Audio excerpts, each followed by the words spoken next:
también por Esaú López. Recuerden orar por el papá de Marisol,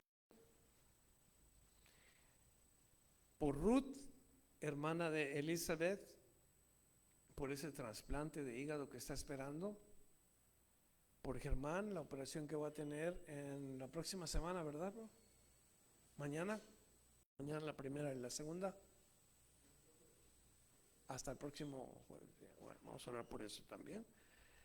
Y seguimos orando por la gente de Colombia, de Venezuela, de Indonesia y todos estos lugares. Oremos por Martín Huerta. Si se acuerdan de Martín Huerta, por favor no se les olvide orar por él y pedir que Dios le traiga sanidad por la pérdida de su hermano mayor y su hijo mayor, que parece que han sido golpes fuertes, y aparte por su salud. Acompáñeme pues entonces para orar por estas personas y llévelas también usted a su casa para que usted continúe orando. Señor Padre, te damos gracias nuevamente porque nos da la oportunidad de presentarnos con todas estas peticiones por Salvador, familiar de Carmen, nuestra hermana Carmen, que pide sanación. Por lo que necesite Salvador, te pedimos que tú seas misericordioso. Pedimos por nuestro sobrino Esaú, por ese día de audiencia de corte, que es el día 22 de septiembre. Señor, tú ya sabes todo eso. Por favor, sé bueno con Esaú, muéstrale cuánto le amas. Él conoce tu palabra, él sabe lo que tu palabra dice. Y por la razón que está en este lugar, Señor, tú aclara todo y provee una salida milagrosa por su mamá, por su familia, para que estén quietos y tranquilos, saber que tú eres Dios y que tú vas a estar allí. Por la tía de Marisol, Claudia, por ese cáncer que le encontraron, y por su papá, por sus ojos que los ha perdido y no parece que no ha recobrado su vista. Y también te pedimos por Joana, esta joven que está pasando difícil, de haber perdido sus piernas, de haber está, Señor, necesitada de tu ayuda, tan joven, tan llena de vida, Señor, y de verdad que nos duele en el corazón cuando oímos a gente que padece. Por esta mujer llamada Ruth, Padre, ese hígado que tú tienes listo para ella, su hermana ora, su hermana pide que seas misericordioso y proveas ese hígado para su trasplante y pueda tener un poquito más de vida. Oramos por Germán, oramos por esa cirugía que tendrá mañana, por todos sus familiares allá en Colombia, sus sobrinos, sus hermanos, sus cuñados, cuñadas. Padre, que tengas también tu mano sobre toda esta gente allá en Venezuela, en Colombia, lugares donde sabemos que están padeciendo. Intercede tú.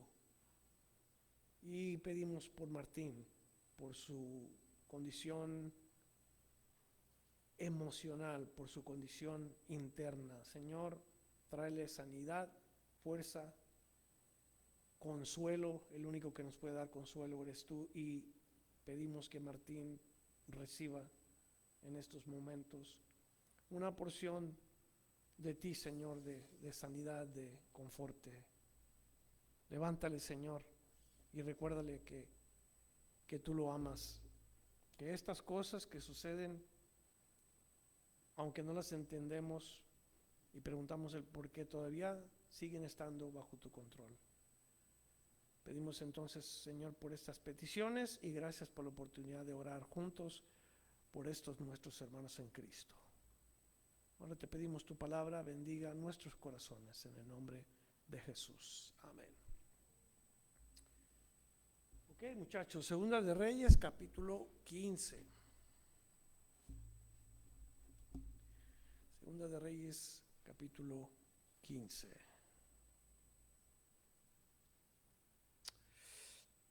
Calorcito, ¿verdad? Está sabroso el calor. Ok.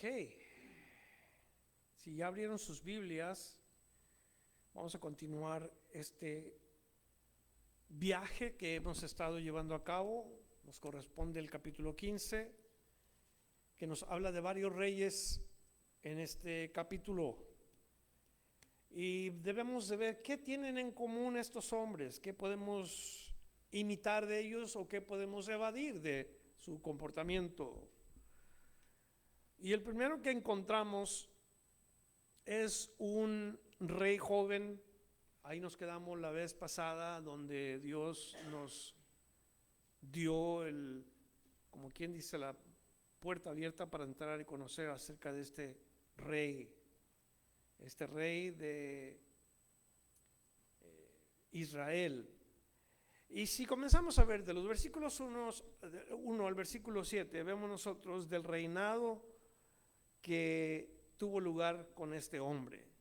El nombre Azarías no necesariamente es el único nombre que este rey tiene.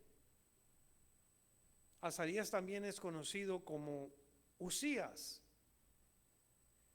Y bueno, vamos a estar viendo, porque a veces la gente nos confundimos cuando leemos acerca de nombres, porque si leemos esta porción aquí, luego la leemos en Segunda de Crónicas, el capítulo 26, vamos a decir, ¿no se llamaba así? Y nos vamos a dar cuenta que parece que a veces está hablando de otra persona, pero es el mismo.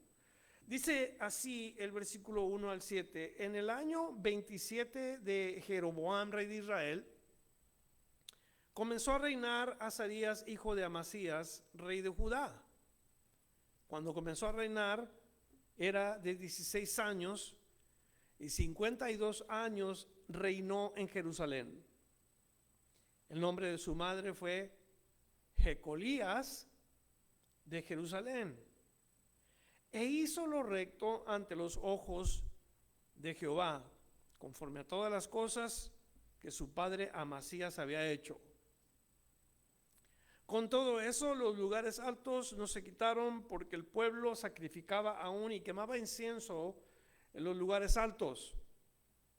Mas Jehová hirió al rey con lepra, y estuvo leproso hasta el día de su muerte, y habitó en casa separada, y Jotam, hijo del rey, tenía en cargo del palacio, gobernando el pueblo. Los demás hechos de Azarías y todo lo que hizo, ¿no está escrito en el libro de Crónicas de los reyes de Judá? Y durmió Azarías con sus padres, y lo sepultaron con ellos en la ciudad de David, y reinó en su lugar Jotam, su hijo. ¿Qué podemos nosotros ver de este rey positivo? Lo primero que vemos es que nos dice la palabra de Dios que era un joven. Azarías tenía juventud, como dicen muchos, juventud, divino tesoro.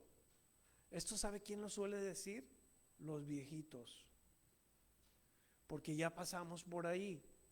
Juventud, divino tesoro. Y yo me pregunto si es suficiente el tener la juventud y es todo lo que Dios requiere de nosotros para que podamos hacer su trabajo. Y en muchas ocasiones Dios escoge gente joven para que lleve a cabo un trabajo que un anciano no puede llevar. En muchas ocasiones hace Dios esto. ¿Será suficiente para reinar el ser joven? Porque este joven, 16 años, comenzó a reinar. Si Azarías hubiera sido el joven Timoteo del Nuevo Testamento, ¿qué se le hubiera dicho a Azarías? Si hubiera sido Timoteo del Nuevo Testamento, le hubiera dicho Pablo exactamente lo mismo.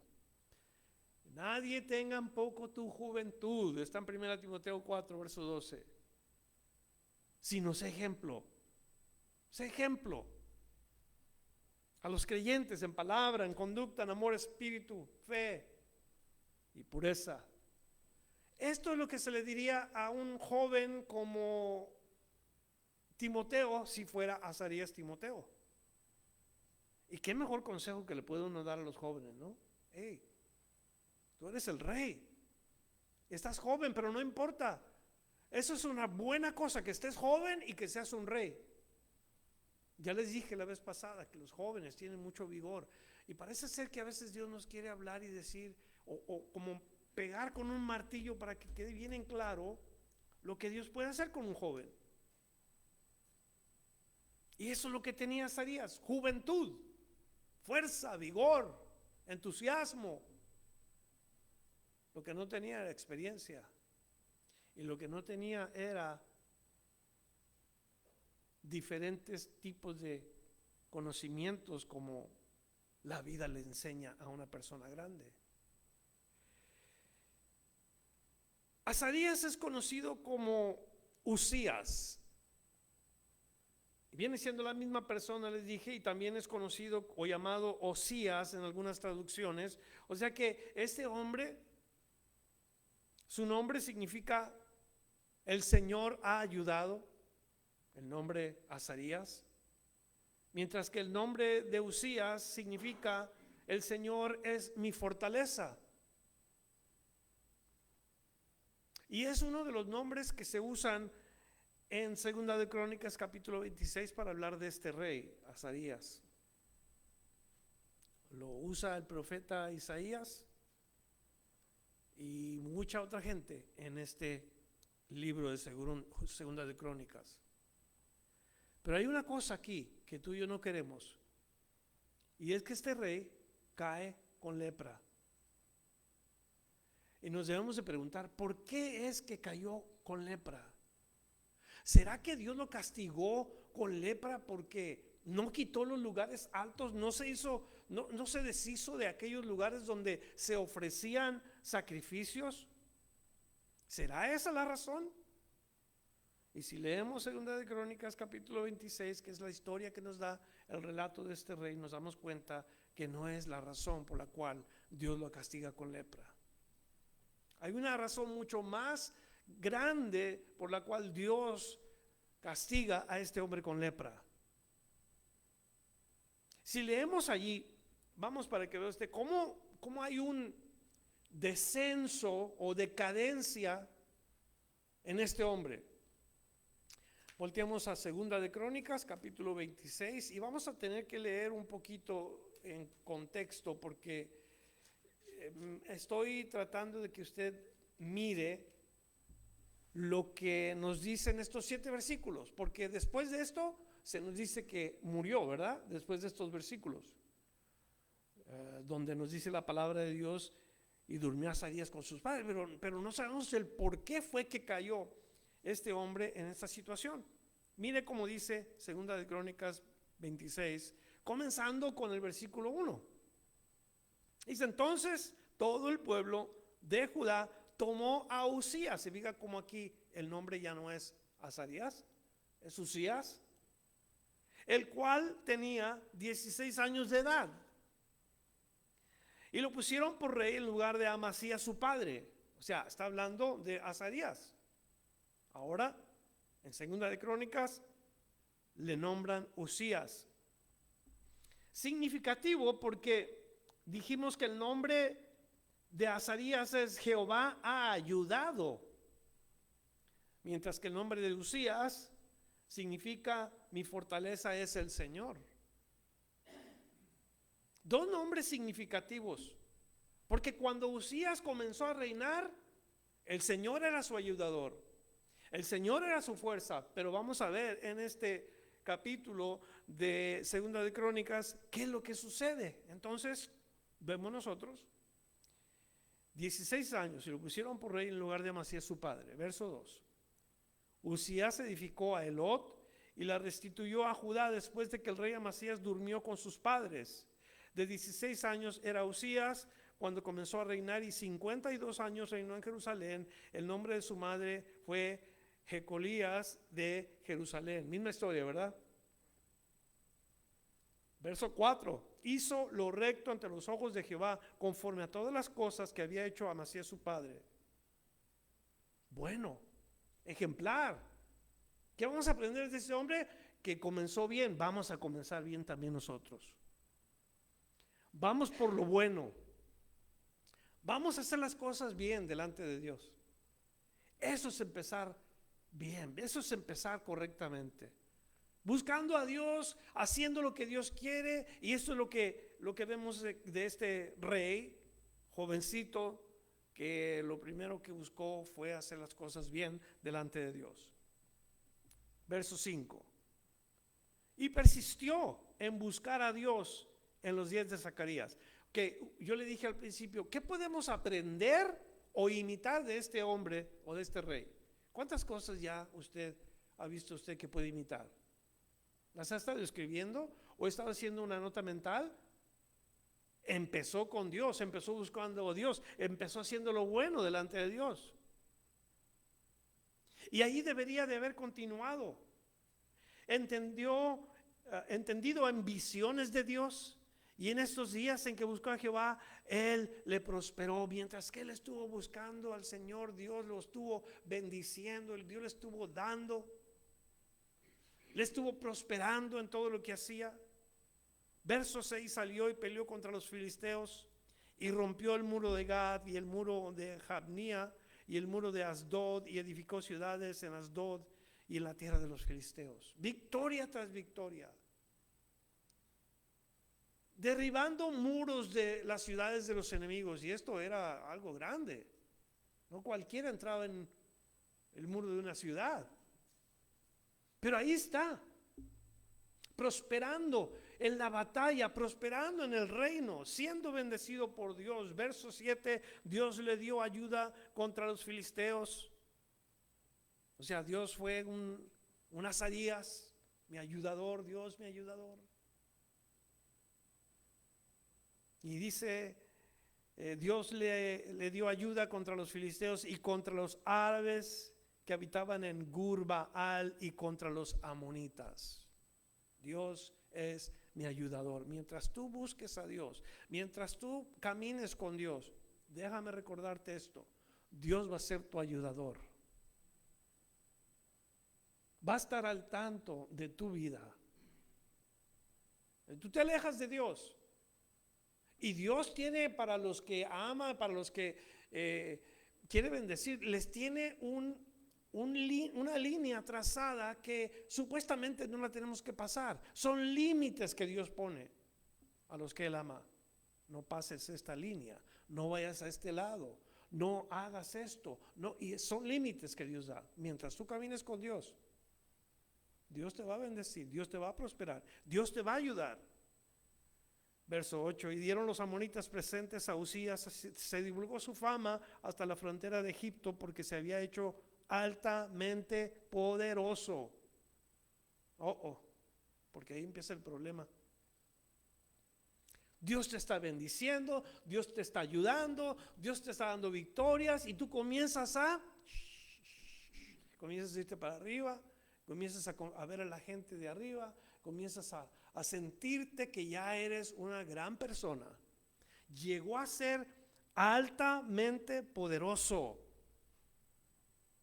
Edificó también Uzías torres en Jerusalén, junto a la puerta del ángulo y junto a la puerta del valle y junto a las esquinas, y las fortificó. O sea, él tenía ya poder.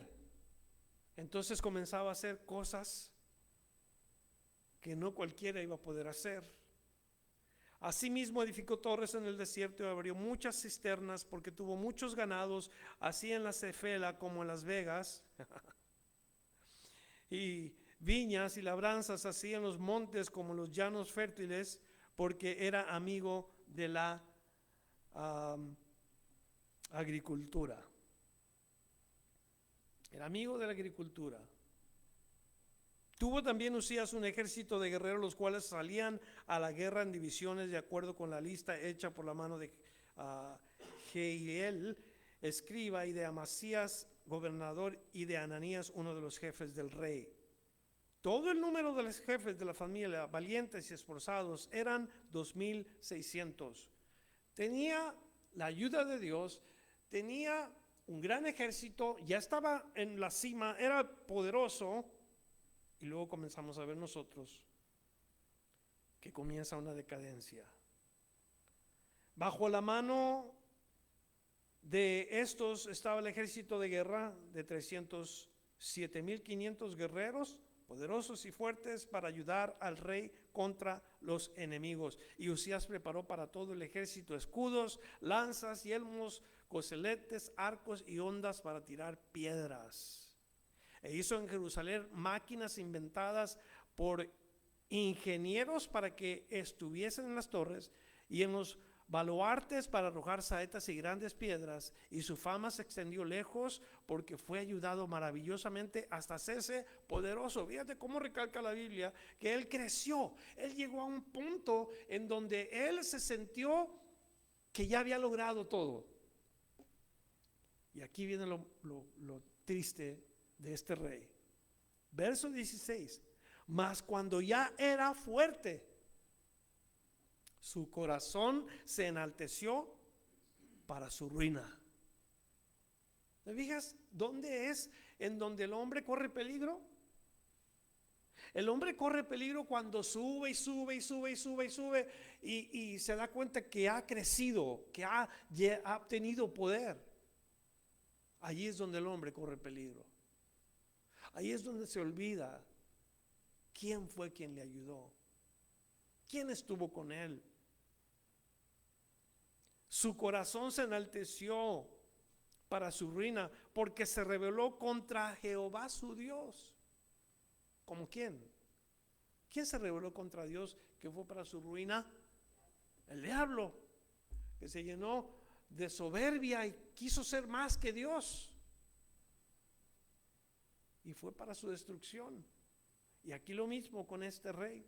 Se rebeló contra Dios, entrando en el templo de Jehová para quemar incienso en el altar del incienso. Ese es el pecado y esa es la razón por la cual Dios castiga a este rey con lepra. No porque no quitó los altares, sino porque este hombre se rebeló contra Dios de esta manera. ¿Por qué? Vamos a ver. Entró tras él el sacerdote Azarías y con él 80 sacerdotes de Jehová, varones valientes, y se pusieron contra el rey Usías y le dijeron: no te corresponde a ti, oh Usías, el quemar incienso a Jehová, sino a los sacerdotes hijos de Aarón, que son consagrados para quemarlo. Sal del santuario, porque has prevaricado, y no te será para gloria delante de Jehová Dios. Ya, se equivocó y fue y quiso hacer algo que no le pertenecía a él. Eso es lo que pasa cuando uno llega a tener poder. Uno piensa que uno puede hacer lo que uno quiere. Cuando llegas a ser alguien que todo el mundo te mira y todo el mundo te respeta y todo el mundo te aplaude, y uy, la fama, y uy, conocido por todas partes, el peligro. Haces cosas que no debes de hacer. Todo esto está escrito en la palabra de Dios desde Éxodo, el libro de Éxodo. Se les dijo exactamente a los hijos de Aarón que ellos eran los responsables de quemar el incienso, que ellos eran o habían sido llamados para hacer el servicio en el santuario del incienso. Nadie más. Estaba prohibido para cualquier otra persona entrar y hacer ese trabajo. Y este hombre pensó: yo soy el rey y yo voy a hacer aquí lo que yo quiera. Peligroso. La soberbia se lo acabó. Entonces Usías, teniendo en la mano un incenciario para ofrecer incienso, se llenó de ira, y en su ira contra los sacerdotes la lepra le brotó en la frente delante de los sacerdotes en la casa de Jehová, junto al altar del incienso.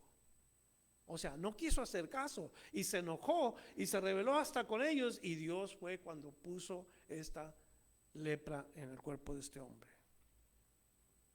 Y le miró el sumo sacerdote Azarías y todos los sacerdotes, y aquí la lepra estaba en su frente, y le hicieron salir apresuradamente de aquel lugar, y él también se dio prisa a salir porque Jehová le había herido.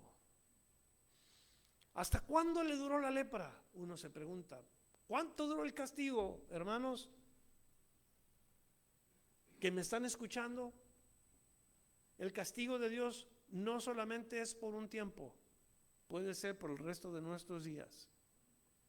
¿Cómo dice aquí? Verso 21. Así el rey Urías fue leproso hasta el día de su muerte. Y habitó leproso en una casa apartada, por la cual fue excluido de la casa de Jehová. Y Jotam, su hijo, tuvo cargo de la casa real, gobernando el pueblo de la tierra. Y vuelve a decir lo mismo. Los demás hechos de Usías o de Azarías o de Ocosías, que es la misma persona, primeros y postreros, fueron escritos por el profeta Isaías, hijo de Amós. Eso es lo que nos dice la palabra de Dios. El último versículo nos dice que pues durmió con sus padres, y lo mismo que nos dice lo que estamos estudiando en 2 Samuel. Lo mismo.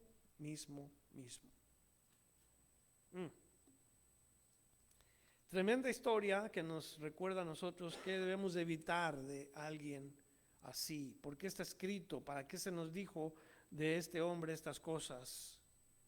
No nos rebelemos contra Dios si nuestro corazón se llenó de soberbia. Cuidado con llegar a un punto en donde nosotros pensamos que nadie me puede decir ya nada. Yo puedo, yo soy el mero mero, porque de ahí nos va a bajar Dios y nos va a humillar. Porque así dice la palabra, el que se enaltece será humillado. Y ahí está la prueba con este hombre. Vamos a la segunda parte porque habla de otro rey. El versículo 8 al versículo 12 nos habla del rey Zacarías. Ahora, yo les dije la semana pasada, Dios combina el reino del norte, el reino del sur, Judá e Israel. Los combina mientras que está la historia por un lado, luego se pasa al reino de Israel, como en este caso. Miren lo que dice: en el año 38 de Azarías, rey de Judá, reinó Zacarías, hijo de Jeroboam, sobre Israel. 6 meses. O sea, mientras que en Judá estaba sucediendo esto, comenzó a reinar Zacarías en Israel. La nación partida en dos, Israel y Judá. Y ambos tenían reyes. ¿Qué hizo este hombre? ¿Qué vamos a evitar de este hombre? Verso 9, e hizo lo malo ante los ojos del Señor, como había hecho sus padres. Evitemos eso.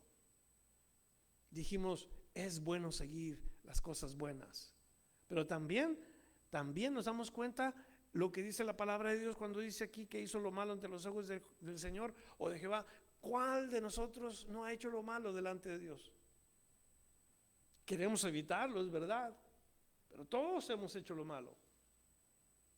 Y si está escrito aquí, esto es para que nosotros veamos y nosotros evitemos hacer lo que estas personas hicieron.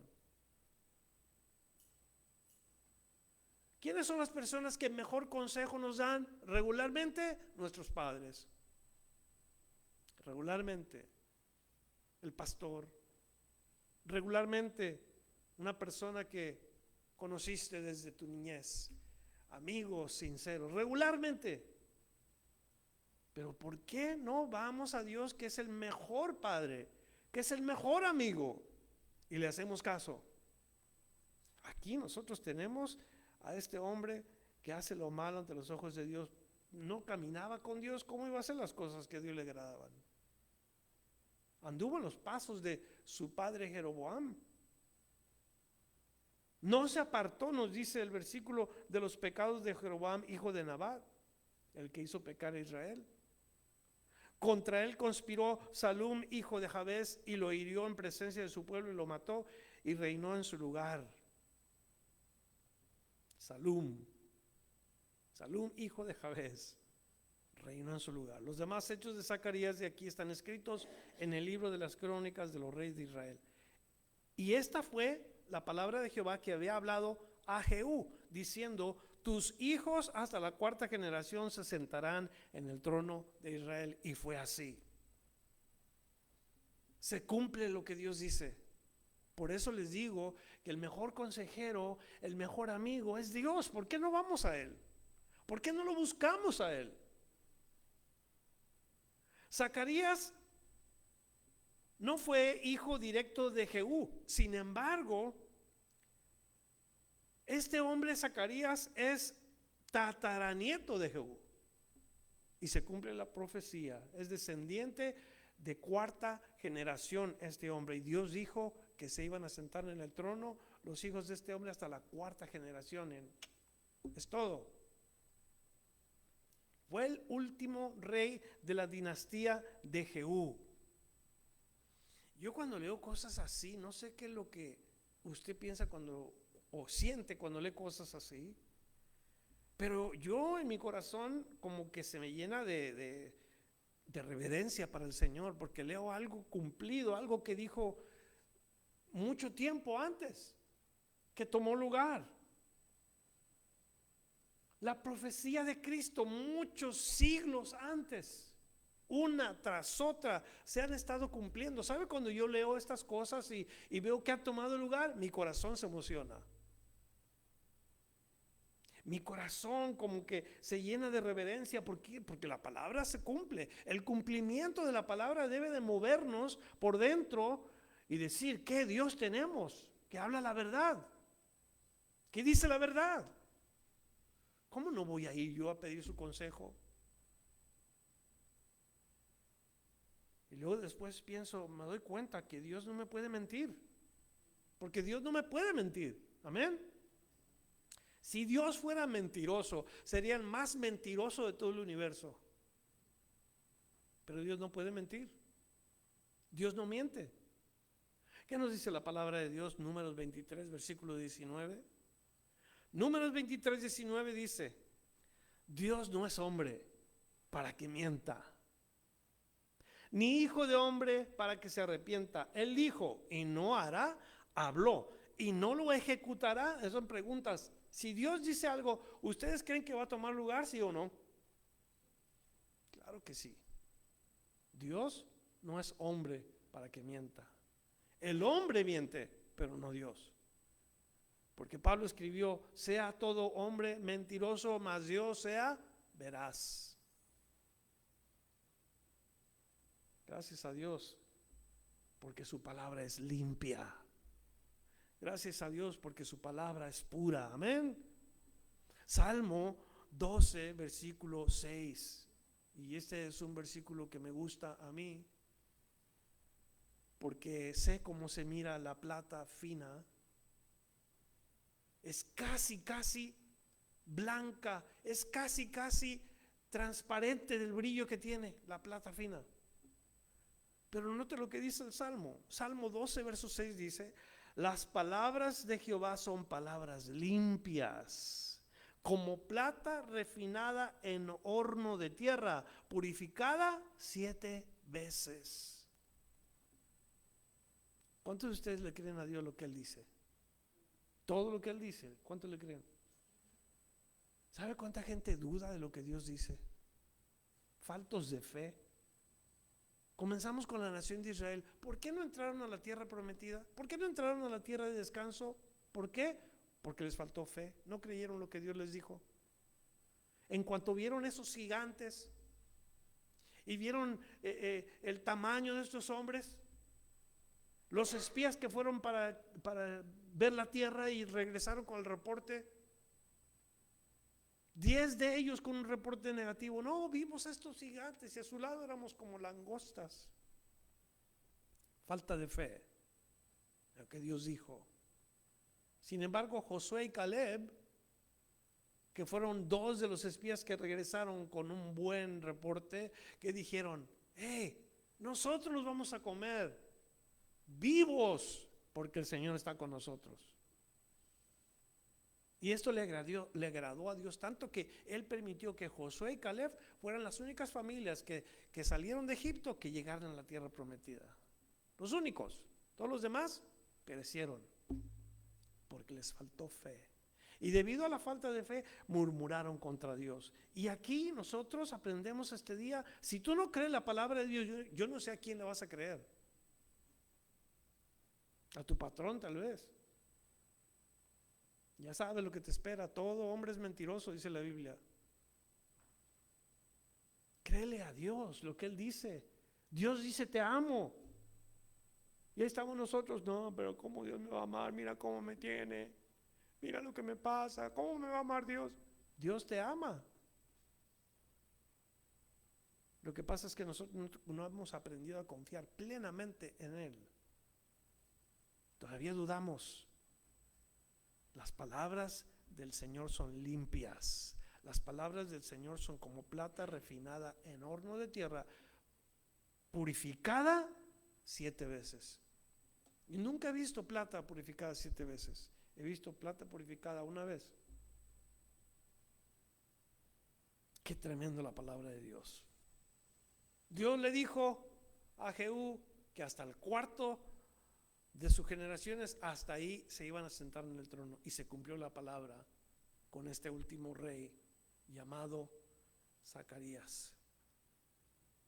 Nos vamos al reinado de Salum, versos 13 al versículo 16. Salum, hijo de Jabes, comenzó a reinar en el año 39 de Usías, rey de Judá, y reinó un mes en Samaria, porque Manahem, hijo de Gadí, subió de Tirsa y vino a Samaria e hirió a Salum, hijo de Jabes, en Samaria y lo mató, y reinó en su lugar. Los demás hechos de Salum y la conspiración que tramó, he aquí que están escritos en el libro de las crónicas de los reyes de Israel. Entonces Manahem saqueó Tifsa y a todos los que estaban en ella, y también sus alrededores desde Tirsa. La saqueó porque no le habían abierto las puertas, y abrió el vientre de todas las mujeres que estaban encinta. ¿Qué hacemos nosotros cuando nos da coraje? ¿Qué haces tú cuando te da coraje? ¿Sabe que el enojo es un mal que todos poseemos? Todos poseemos.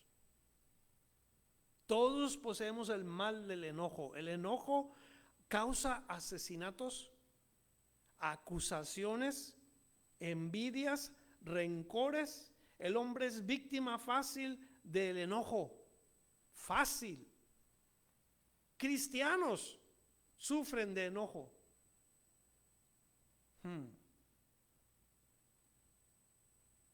Manahem es un nombre que ilustra qué es lo que sucede con el carácter de una persona iracunda, enojona.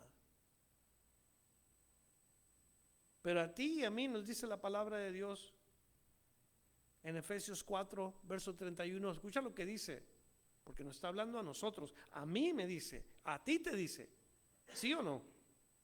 Cuando lees la Biblia, haz de cuenta que estás viendo un espejo, te estás viendo tú ahí.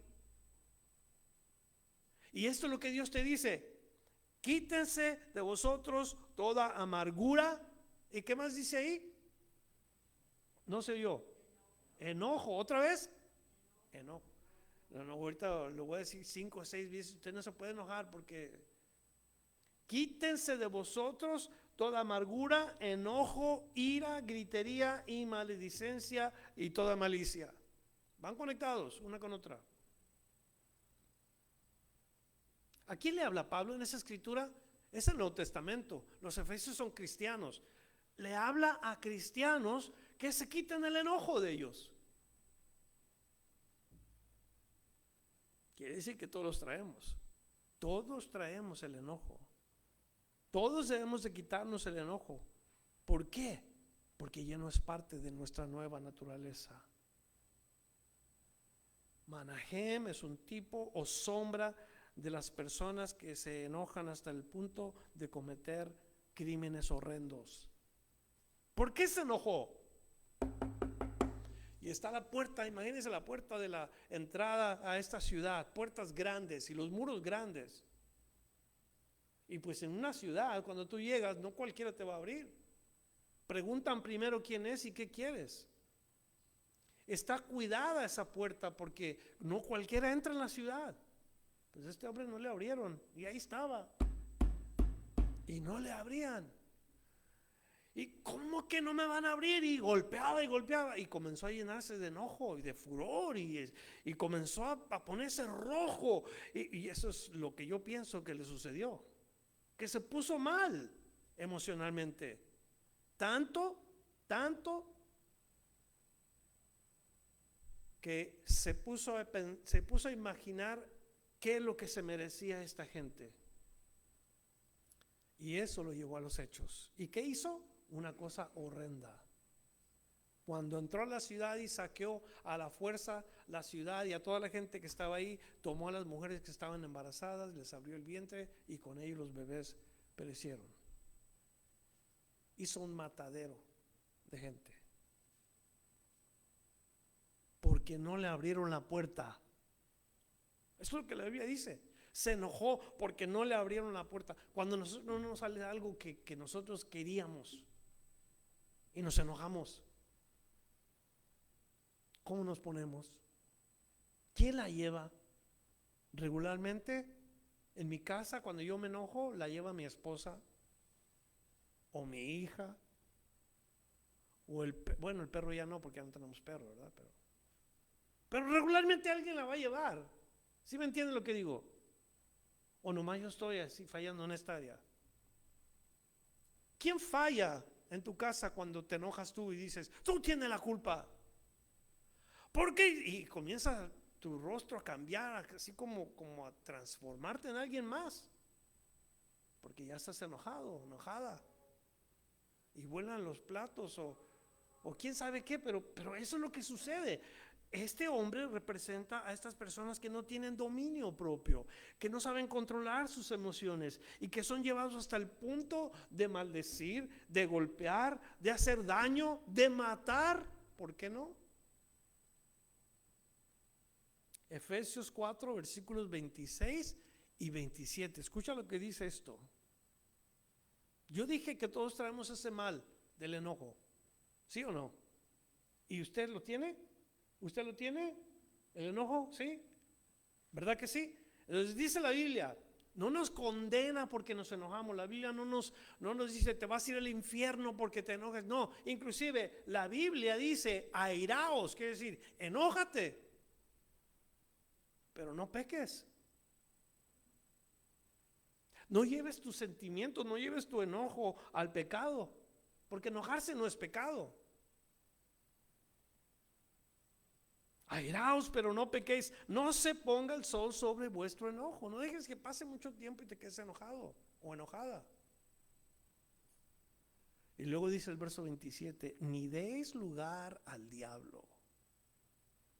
¿Usted cree que este Manahem dio lugar al diablo, sí o no? Un demoniado de primera. Pobres mujeres sufrieron, ellas y sufrieron sus criaturas que traían en sus vientres, porque no le abrieron la puerta. Échese al plato. Esa es la razón. No me dejaron entrar. ¿Quién se creen que son? Y luego sacó las armas para destruir. Cuidado con eso. Vámonos al siguiente rey. Versos 17 al 22. En el año 39 de Azarías, rey de Judá, reinó Manahem, hijo de Gadí, sobre Israel 10 años en Samaria, e hizo lo malo ante los ojos de Jehová. En todo su tiempo no se apartó de los pecados de Jeroboam, hijo de Nabat, el que hizo pecar a Israel. Y vino Pul, rey de Asiria, a atacar la tierra, y Manahem dio a Pul 1000 talentos de plata para que le ayudaran a confirmarse en el reino. E impuso Manahem este dinero sobre Israel, sobre todos los poderosos y opulentos, de cada uno 50 siclos de plata, para dar al rey de Asiria. Y el rey de Asiria se volvió y no se detuvo allí en el país. Los demás hechos de Manahem y todo lo que hizo no está escrito en el libro de crónicas de los reyes de Israel. Y durmió Manahem con sus padres y reinó en su lugar Pecaía su hijo. Aparte de enojón, aprovechado y cobarde, porque no peleó contra este rey de Asiria. Lo compró, se vendió. Un cobarde de primera. Y luego no solamente eso, sino usó el dinero de alguien más, puso a otros para que pagaran lo que él debía de pagar. Eso se llama cobardía. Un hombre que no tenía escrúpulos, en realidad. Es algo que nosotros tenemos que evitar, la cobardía, especialmente para las cosas de Dios. Debemos evitar la cobardía. Hay muchos creyentes, no digo cristianos, creyentes que son cobardes para la vida espiritual. No dicen que son cristianos, no dicen que aman a Jesús públicamente, no hablan de Jesús, nadie sabe que son cristianos, son cobardes espiritualmente. Es que no me gustan los problemas, yo no digo nada de mi fe porque no me gustan los problemas. ¿Dónde dice Dios eso en su palabra? Todo lo contrario. Bienaventurados cuando por mi causa os vituperen, o sea, cuando por la causa de Cristo seas maltratado, maltratada. No hay ninguna parte en la Biblia en donde nos tengamos que sentir así porque somos cristianos, que nadie sepa, yo aquí nomás como cristiano, yo canto solito y eso.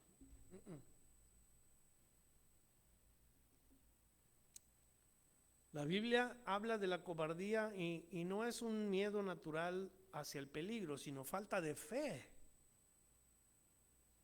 Y también es retroceder ante Dios por temor a los hombres. Eso también se llama cobardía.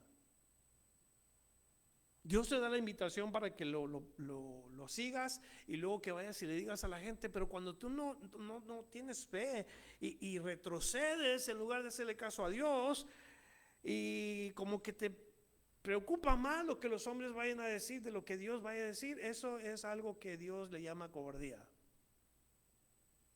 Cobardía. El mejor texto que puedo darles sobre esto es Apocalipsis 21, versículo 8. Porque hay muchos que no testifican a quienes Dios les dice eso es algo que se debe de hacer, pero solamente los cobardes. Dice Apocalipsis 21, versículo 8, pero los cobardes e incrédulos, los abominables y homicidas, los fornicarios, hechiceros, los idólatras y todos los mentirosos tendrán su parte en el lago que arde con fuego y azufre, que es la muerte segunda.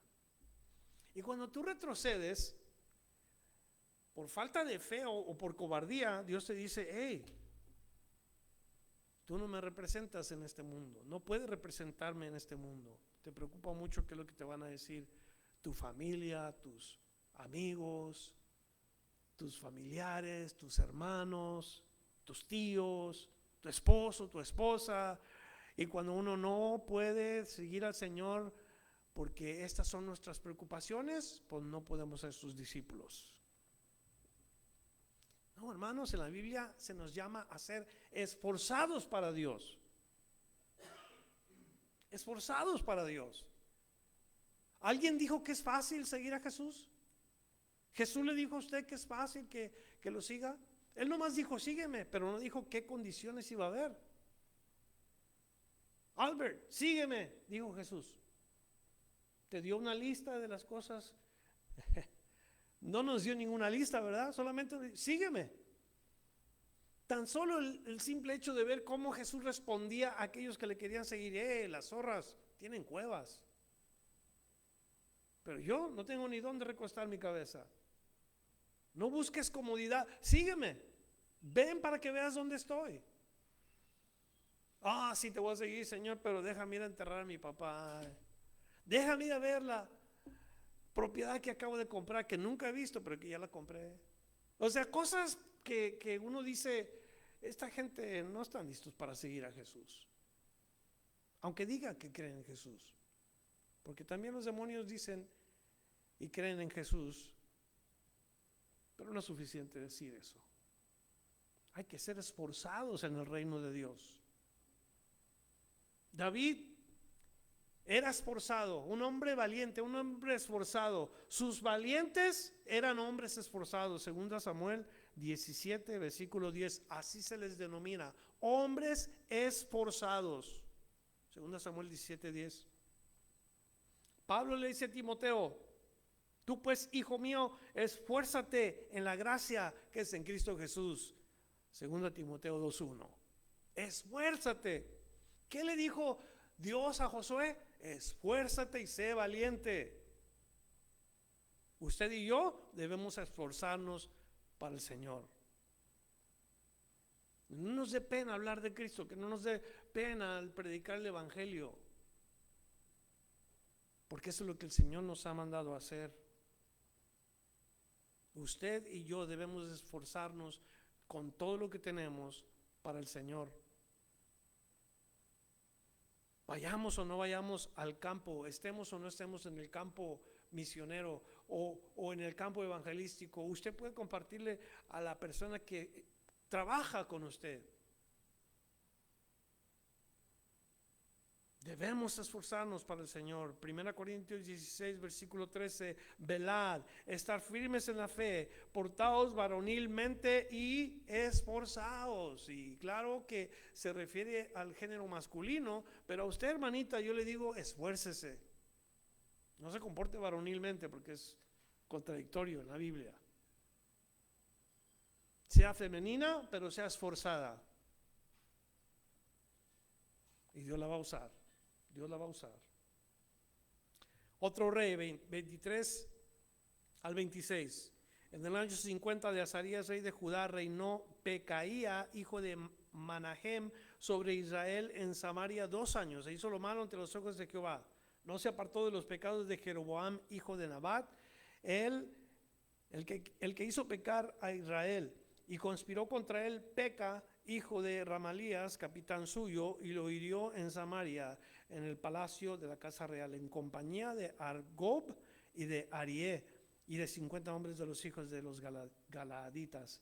Y lo mató y reinó en su lugar. Los demás hechos de Pecaía y todo lo que hizo, aquí que está escrito en el libro de las crónicas de los reyes de Israel. Este es el primero que menciona aquí la Biblia, Pecaía, pero luego viene otro que se llama Peca.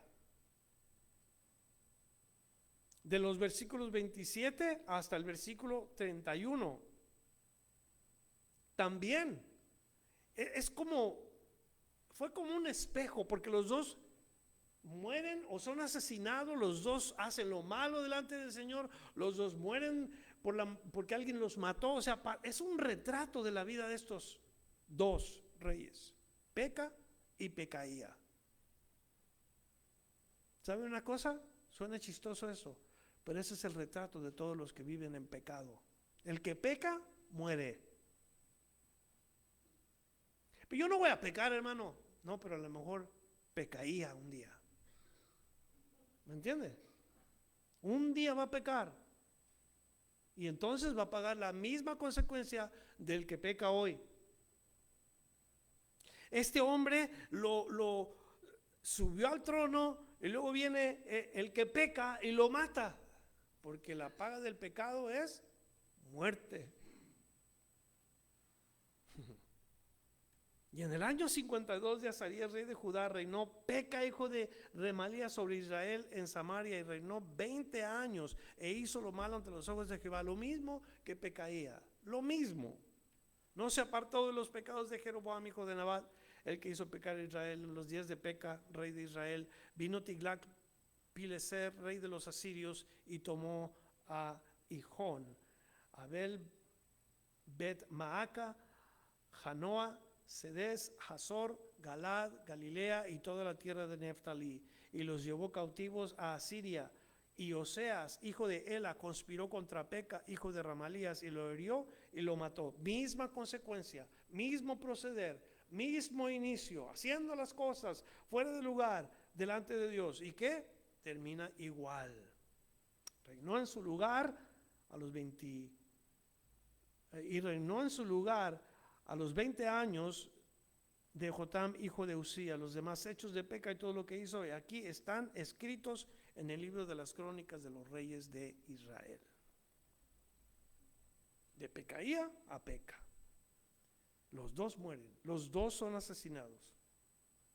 La Biblia nos dice en estos versículos que ambos llevaron el mismo tipo o el mismo estilo de vida, que ambos hicieron lo malo delante de Dios, que ambos fueron asesinados. No es coincidencia esto. Como que se sigue el mismo ejemplo, se sigue la misma herencia, como todos nosotros. Desde Adán hasta los días de hoy, la misma herencia. Se sigue el pecado, se sigue pagando las consecuencias del pecado. Y si no fuera por Cristo, tú y yo estaríamos igual. Pero Cristo, lleno de amor y lleno de paciencia, nos alcanzó y nos perdonó. Entonces no es una coincidencia que el hombre que empieza mal y que vive mal va a terminar mal. El hombre que escoge no ir en pos de la ayuda de Dios, ¿cómo va a terminar, hermanos? Ustedes ya saben, mal, como estos hombres. Todo lo que empieza mal, termina mal. Todo. Alguien podría leer esto y malentenderlo. Escucha lo que voy a leer. Alégrate, joven, en tu juventud, y tome placer tu corazón en los días de tu adolescencia, y anda en los caminos de tu corazón en la vista de tus ojos. Hasta ahí dijeras tú, caray, la Biblia nos dice que hagamos lo que quieramos a los jóvenes. Parecería que la Biblia nos está invitando a que vivan mal. Alégrate, joven, en tu juventud, toma placer de tu corazón. Una vez fuimos a una quinceañera y en las mesas estaba escrito un anuncio que decía a la quinceañera: haz todo lo que tu corazón te diga. En todas las mesas estaba eso: haz todo lo que tu corazón te diga. Ese era el consejo de una mamá para su hija. Y yo les tengo que recordar a los jóvenes, ¿qué dice la Biblia del corazón suyo, jóvenes? ¿Qué dice el Dios de su corazón? Que es bien bueno, ¿verdad? ¿Es qué? Es engañoso. ¿Qué más es el corazón del hombre? Es perverso. Más de lo que pensamos. Entonces cuando alguien te dice: no, hijo, no, hija, tú alégrate, tú haz lo que tú quieras, haz lo que tu corazón te diga. Cuidado, cuidado. No es un consejo que Proverbios le está dando, Eclesiastés le está dando a los jóvenes. Eso se encuentra en el capítulo 11, el versículo 9. Lo que está diciendo es que un día te vas a morir. Si vives así, un día te vas a morir, y luego sabe que sobre todas estas cosas te juzgará Dios. No es una invitación para que vivas en placer, en lujuria, en desordenadamente, no. Es una advertencia. Si vives mal, acuérdate que al final Dios te va a juzgar. Tengamos cuidado con la manera de vivir. Escojamos bien las cosas. En lugar de hacer las cosas mal delante de Dios, hagamos las cosas bien, como el primer rey que leímos, que hizo las cosas que le agradaron a Dios. Terminamos. Versos siguientes, verso 32 al 38.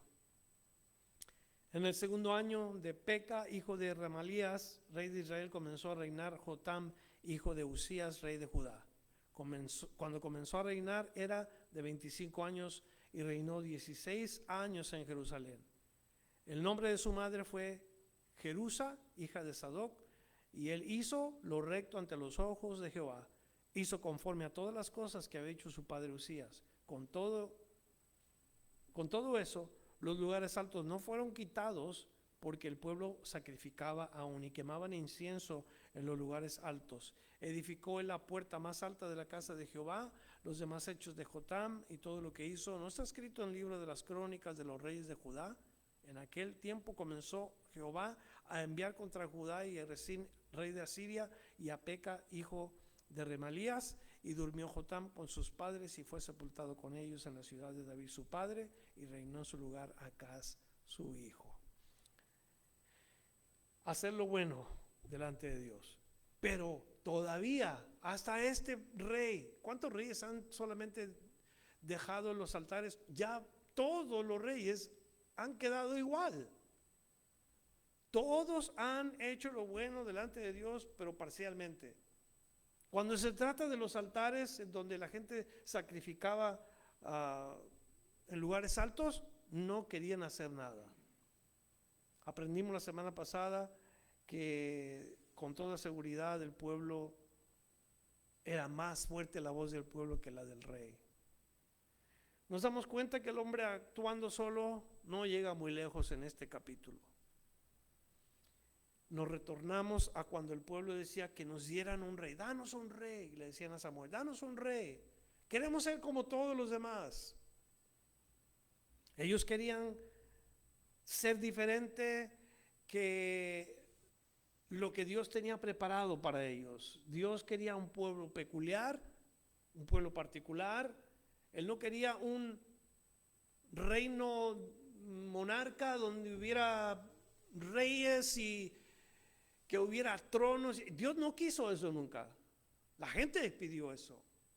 Y Dios dijo, hey, ¿quieren eso? Dales eso. Vino Saúl y le dijo Dios al pueblo lo que Saúl iba a hacer.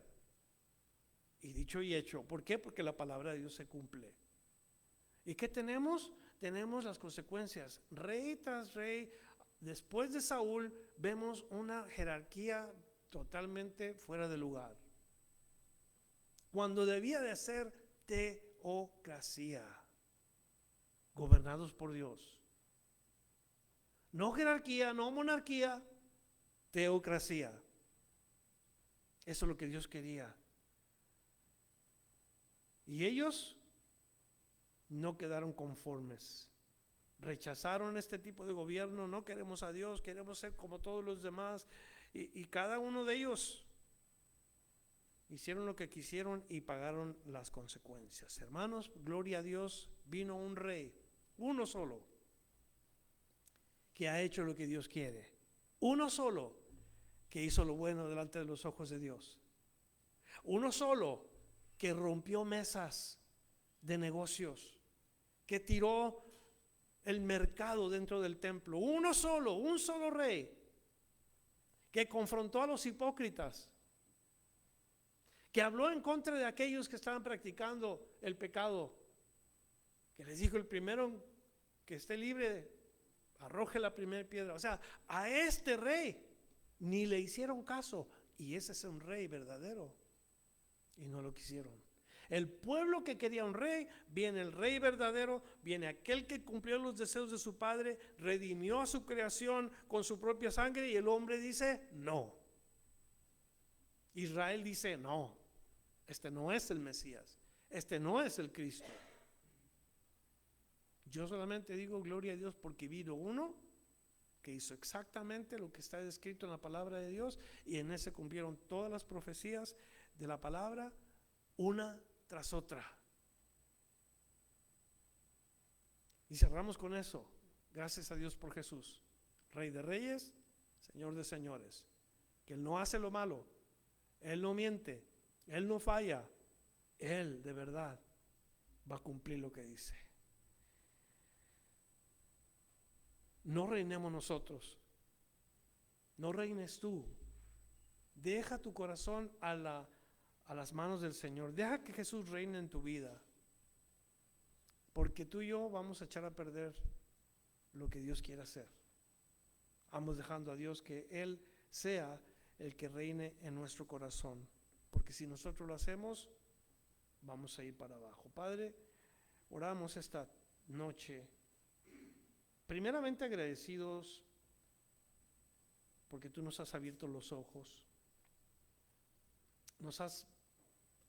no solamente nos has mostrado tu amor y tu paciencia, también nos has mostrado las cosas que te agradan a ti, Señor. Y aquí, estando juntos en este lugar, hoy escuchamos qué vamos a imitar de lo que está escrito aquí, qué vamos a evitar de lo que hemos oído en este día.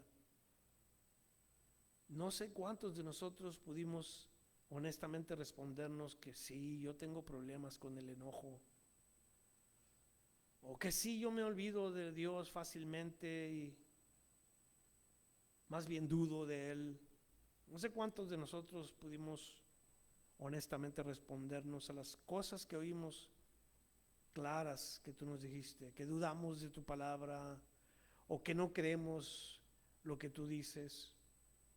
Esta noche te pedimos perdón, te pedimos ayuda, que tomes este corazón que necesita ayuda y gobierna tú, Señor, en él, reina en él.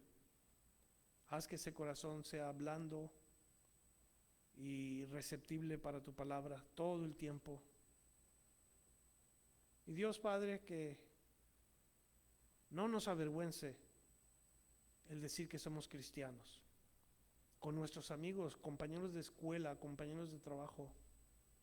Porque si estamos avergonzados del Señor Jesús, pues no merecemos llamarnos discípulos o seguidores de Cristo. Más bien, llénanos con tu Espíritu y ayúdanos, porque ese es nuestro deseo. ¿Y qué si padecemos, Señor, por tu nombre? Pues también ayúdanos para que cuando pasemos por esa prueba podamos soportar. Se burlan de nosotros, si nos critican, aún familiares o amigos, danos, Señor, la fortaleza para poder estar firmes, porque esas acechanzas no solamente son de la gente, es también el enemigo de nuestra alma que no quiere que abramos nuestra boca. Pero ya no quiero vivir para mí, yo quiero vivir para Cristo y servirle a Él. Haz esto, Señor, una petición que se cumpla en tu tiempo, en los que estamos escuchando, y que muy pronto tengamos, Señor, alguna persona que esté caminando contigo, que haya escuchado el mensaje que tenemos en nuestro corazón. Gracias, Padre, por oírnos esta noche. Bendícenos, te lo pedimos juntos en el nombre de Jesús. Amén.